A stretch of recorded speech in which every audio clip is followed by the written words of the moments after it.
الحمد لله نحمده ونستعينه ونستغفره ونؤمن به ونتوكل عليه ونعوذ بالله من شرور أنفسنا ومن سيئات أعمالنا من يهده الله فلا مضل له ومن يضلله فلا هادي له وأشهد أن لا إله إلا الله وأشهد أن محمدا عبده ورسوله يا أيها الذين آمنوا اتقوا الله حق تقاته ولا تموتن إلا وأنتم مسلمون يا أيها الناس اتقوا ربكم الذي خلقكم من نفس واحدة وخلق منها زوجها وبث منهما رجالا كثيرا ونساء واتقوا الله الذي تساءلون به والأرحام إن الله كان عليكم رقيبا يا أيها الذين آمنوا اتقوا الله وقولوا قولا سديدا يصلح لكم أعمالكم ويغفر لكم ذنوبكم ومن يطع الله ورسوله فقد فاز فوزا عظيما أما بعد فإن خير الحديث كتاب الله وخير الحدي حدي محمد صلى الله عليه وسلم وشر الأمور محدثاتها وكل محدثة بدعة وكل بدعة ضلالة وكل ضلالة في النار أعوذ بالله من الشيطان الرجيم فقال الله تبارك وتعالى في قرآن المجيد والفرقان الحميد قل إن كنتم تحبون الله فاتبعوني يحببكم الله ويغفر لكم ذنوبكم رب اشرح لي صدري ويسر لي أمري واحلل عقدة من لساني يفقهوا قولي اللهم رب زدني علما اللهم رب زدنی علما اللهم رب زدنی علما۔ تمام قسم کی تعریف،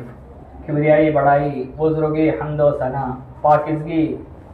اور ہر قسم کی عبادتیں اللہ رب العالمین کے لیے ہیں، جس اللہ رب العالمین نے ہماری تخلیق فرمائی اور ہماری تخلیق فرمانے کے بعد ہماری رشد و ہدایت کے لیے ہمیں سیدھے راستے پہ گامزن کرنے کے لیے انبیاء کرام کو ہمارے درمیان بھیجا۔ تمام کے تمام انبیاء علیہ السلام پر درود و سلام نازل ہو، خاص کر کے ہمارے آخری نبی جناب محمد رسول اللہ صلی اللہ علیہ وسلم پر۔ اللہم صلی علی محمد وعلی آل محمد کما صلیت علی ابراہیم وعلی آل ابراہیم انک حمید مجید۔ اللہم بارک علی محمد وعلی آل محمد کما بارکت علی ابراہیم وعلی آل ابراہیم انک حمید مجید۔ حاضر جمعہ دینی ملی بھائیوں، اللہ رب العالمین کا بے پایا احسان و شکر ہے کہ اللہ رب العالمین نے ہمارے درمیان ایک ایسی ہستی کو بھیجا نبی اور رسول بنا کر، جس کی باتوں کو ماننا، جس کے فرمان کے اوپر چلنا، جس کے حکم کو ماننا ہر مسلمان کے اوپر واجب اور ضروری ہے، کیونکہ اللہ کے رسول صلی اللہ علیہ وسلم کے فرمان اور حکم اور باتوں کو ماننا اللہ کی اطاعت گزاری ہے، اللہ کی باتوں کو، اللہ کے حکم کو ماننا ہے، کیونکہ اللہ کے رسول صلی اللہ علیہ وسلم جو بھی کچھ ہمیں حکم دیتے ہیں، باتیں بتاتے ہیں، وہ اللہ رب العالمین کی طرف سے ہوا کرتی ہیں۔ تو ہمیں صرف یہ دعویٰ کرنا ہمارے لیے کافی نہیں ہے کہ ہم اللہ کے رسول صلی اللہ علیہ وسلم سے محبت کرتے ہیں، ہم اللہ کے رسول صلی اللہ علیہ وسلم سے محبت کرتے ہیں۔ صرف زبان سے اقرار کر لینا، زبان سے کہنا کہ ہم اللہ کے رسول صلی اللہ علیہ وسلم سے محبت کرتے، یہ کافی نہیں ہے، بلکہ حقیقی محبت یہ ہے کہ اللہ کے رسول صلی اللہ علیہ وسلم ہمیں جو کرنے کا حکم دے اور جس چیز سے ہمیں روکے، جس کام کو کرنے کا ہمیں حکم دے، جس عمل کو ہمیں بتائے، اس کو کرنا، یہی حقیقت میں اللہ کے رسول صلی اللہ علیہ وسلم کی محبت ہے۔ اللہ تبارک و تعالی نے ارشاد فرمایا وما آتاکم الرسول فخذوه، کہ اللہ کے رسول صلی اللہ علیہ وسلم وما آتاکم الرسول، رسول جو تمہیں عطا کرے، جو دیں، فخذوه، اسے لے لو، وما نهاکم عنه فانتهوا، اور اللہ کے رسول صلی اللہ علیہ وسلم جس سے روک دیں، جس سے منع کر دیں، اس سے رک جاؤ۔ گویا اللہ کے رسول صلی اللہ علیہ وسلم جو باتیں ہمیں، جو عمل ہمیں بتائے، اس پر عمل کرنا ہے، اور جس چیز سے ہمیں روک دے، اس سے رک جانا ہے۔ تو یہ حقیقت میں اللہ کے رسول صلی اللہ علیہ وسلم کی محبت ہے، اور اللہ تبارک و تعالیٰ کی محبت بھی اسی میں ہے۔ اگر ہم اللہ کے رسول اللہ تبارک و تعالیٰ کی محبت چاہتے ہیں تو ہمیں اللہ تبارک و تعالیٰ کے بھیجے ہوئے آخر رسول جناب محمد رسول اللہ صلی اللہ علیہ وسلم کی محبت اور ان کی اطاعت کرنا ہے، جیسا کہ اللہ تبارک و تعالیٰ نے ارشاد فرمایا قل ان کنتم تحبون اللہ فاتبعونی یحببکم اللہ ویغفر لکم ذنوبکم۔ اللہ کے رسول صلی اللہ علیہ وسلم کو یہ حکم دیا قل ان کنتم تحبون اللہ، اللہ کے رسول آپ کہہ دیجئے ان کنتم تحبون اللہ، اگر تم اللہ سے سچی محبت کرنا چاہتے ہو، اگر تم اللہ سے سچی محبت کے دعوے دار ہو، اللہ سے سچی محبت کرتے ہو، فاتبعونی، تو میری اتباع کرو۔ اس آیت کے اندر اللہ تبارک و تعالی نے اللہ کے رسول صلی اللہ علیہ وسلم کی اتباع کو اللہ تبارک و تعالی کی محبت قرار دیا ہے۔ تو ہمیں اللہ کے رسول صلی اللہ علیہ وسلم کی اتباع اور پیروی کر کے ان کی باتوں کو مان کے اللہ تبارک و تعالی کی محبت کرنا ہے۔ اور ہمیں غور کرنا چاہیے کہ زبان سے صرف اقرار کرنا محبت نہیں ہے، بلکہ ایمان کی بھی یہی حقیقت ہے کہ ایمان صرف زبان سے اقرار کرنا نہیں ہے، بلکہ زبان سے اقرار کرنا، دل سے تسلیم کرنا اور اعضاء و جوارح کے ذریعے عمل کر کے دکھانا، یہی حقیقت میں اتباع اور محبت ہے۔ اللہ تبارک و تعالی نے اللہ کے رسول صلی اللہ علیہ وسلم کی محبت کو اپنی محبت قرار دیا ہے۔ کئی مقام پر اللہ تبارک و تعالی نے قرآن مجید کے اندر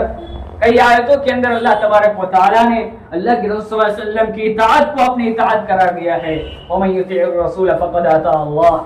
جس نے اللہ کے رسول کی اطاعت کی اس نے اللہ کی اطاعت کی۔ اور کہیں فقد فاز فوزا عظیما، اللہ کے رسول صلی اللہ علیہ وسلم کی اطاعت کو اللہ تبارک و تعالی نے فقد فاز فوزا عظیما، بڑی کامیابی قرار دیا، یعنی دنیا کے اندر کامیابی ملنا، آخرت کے اندر کامیابی ملنا اس بات پر موقوف ہے، اس بات پر ہے کہ ہم دنیا کے اندر رہتے ہوئے ہر حال میں چلتے پھرتے اٹھتے بیٹھتے ہر عمل میں اللہ کے رسول صلی اللہ علیہ وسلم کی اتباع ضروری ہے۔ اگر ہم اللہ کے رسول صلی اللہ علیہ وسلم کی اتباع کرتے ہیں تو ہماری دنیا بھی سنور جاتی ہے اور ہماری آخرت بھی سنور جاتی ہے۔ اللہ کے رسول صلی اللہ علیہ وسلم نے فرمایا کل امتی یدخلون الجنہ الا من ابا، اللہ کے رسول صلی اللہ علیہ وسلم نے ارشاد فرمایا میری امت کے ہر لوگ، ہر مسلمان جنت میں داخل ہوں گے، یدخلون الجنہ، جنت میں داخل ہوں گے، الا من ابا، آگے اللہ کے رسول نے فرمایا سوائے ان لوگوں کے جو میرا انکار کرتے ہیں۔ قال یا رسول اللہ من یأبا، صحابہ نے سوال کیا، پوچھا، ذرا غور کیجئے، یہاں صحابہ اکرام فوراً پوچھ رہے ہیں۔ جب آپ صلی اللہ علیہ وسلم نے صحابہ کے درمیان یہ کہا کہ میری اطاعت کرنے والے جنت میں داخل ہوں گے اور میری نافرمانی، اور جس نے میری اطاعت نہیں کی اس نے میری نافرمانی کی، الا من ابا، انکار کرنے والے جنت میں داخل نہیں ہوں گے۔ صحابہ اکرام نے فوراً پوچھا کہ اللہ کے رسول پریشان ہو گئے اور فوراً پوچھا کہ اللہ کے رسول انکار کرنے والے کون ہیں؟ قال من عصانی دخل الجنہ، اللہ کے رسول نے کہا کہ جس نے میری اطاعت کی، میری پیروی کی، میری اتباع کی، میری لائی ہوئی شریعت کی اتباع کی، پیروی کی، میرے باتوں کو مانا، میرے بتائے ہوئے عمل پر چلا، اس پر عمل کیا، دخل الجنہ، تو وہ جنت میں داخل ہوگا۔ ومن عصانی فقد ابا، اور جس نے میری نافرمانی کی اس نے انکار کیا۔ وہ اللہ کے رسول صلی اللہ علیہ وسلم کی اطاعت، اتباع، پیروی، آپ کی باتوں کو ماننا، تسلیم کرنا اور آپ کی باتوں پر عمل کرنا، دل و جان سے لگاتے ہوئے اس پر عمل کر لینا، یہ جنت میں داخلے کی سرٹیفکیٹ ہے۔ اور آپ صلی اللہ علیہ وسلم کی باتوں کا انکار کرنا، نافرمانی کرنا، یہ جہنم میں لے جانے والا راستہ ہے۔ جب ہمارا عمل رسول اللہ صلی اللہ علیہ وسلم کی خلاف عمل ہے، رسول اللہ صلی اللہ علیہ وسلم کے قول اور بات کے خلاف ہے، ذرا غور کیجئے وہ عمل ہمیں کیسے قابل قبول ہوگا؟ وہ جنت میں لے جانے والا عمل ہوگا؟ نہیں، بلکہ وہ ہمیں جہنم میں لے جانے والا۔ تو ہمارا عمل کیسا ہونا چاہیے؟ اللہ اس کے رسول کے بتائے ہوئے طریقے کے مطابق ہونا چاہیے، اللہ کے رسول صلی اللہ علیہ وسلم کی اتباع کرنا چاہیے ہمیں، اور یہی حقیقت میں محبت ہے، محبت رسول ہے۔ آج دنیا میں دیکھتے ہیں کئی لوگ محبت رسول، یہ کئی ویڈیو وائرل ہو رہے ہیں، سوشل میڈیا کے اوپر ویڈیو وائرل ہو رہا ہے۔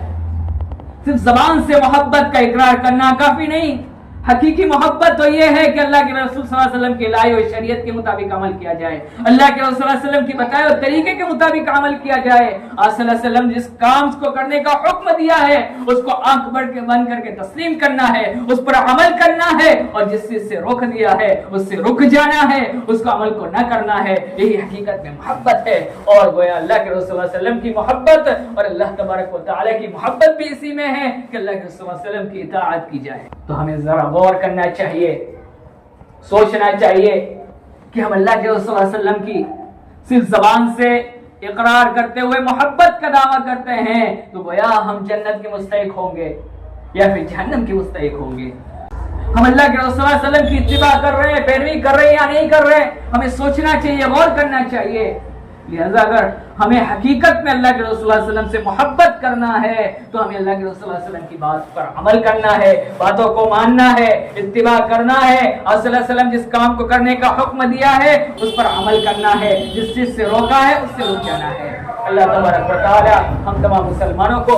رسول اللہ صلی اللہ علیہ وسلم سے حقیقی معنوں میں آپ صلی اللہ علیہ وسلم کی اتباع اور پیروی کرنے کے ساتھ محبت کرنے کی توفیق عطا فرمائے، آمین۔